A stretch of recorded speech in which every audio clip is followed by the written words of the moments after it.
Қайырлы күн, каналыма қош келдіңіздер.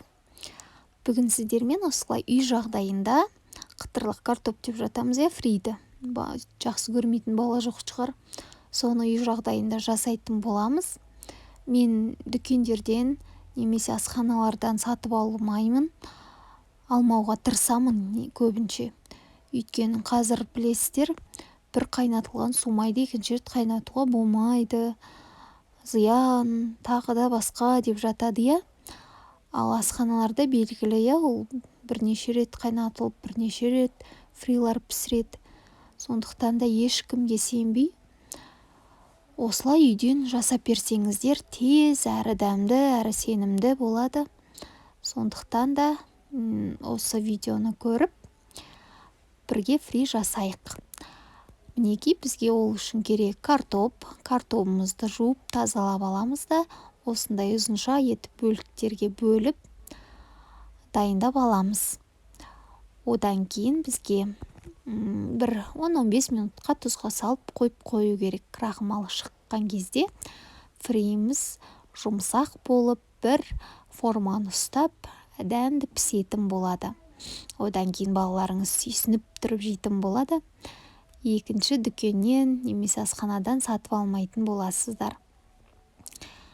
Мінекей, осындай бізде 4 картоп қой, үлкендеу 4 картопты алып, немесе 3 картопты алсаңыздар да жеткілікті болады. Үлкендеу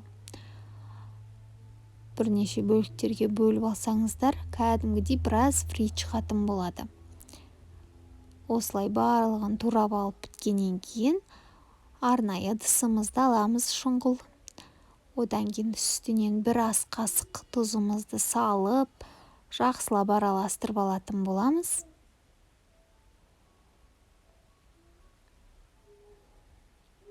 Және де үстіне су құйып, жаңағы айтқанымдай 10-15 минутқа қойып қоятын боламыз.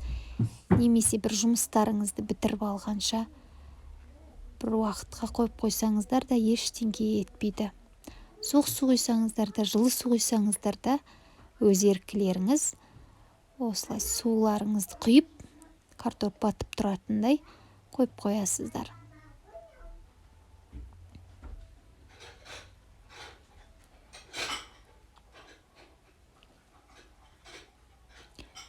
Мінекей.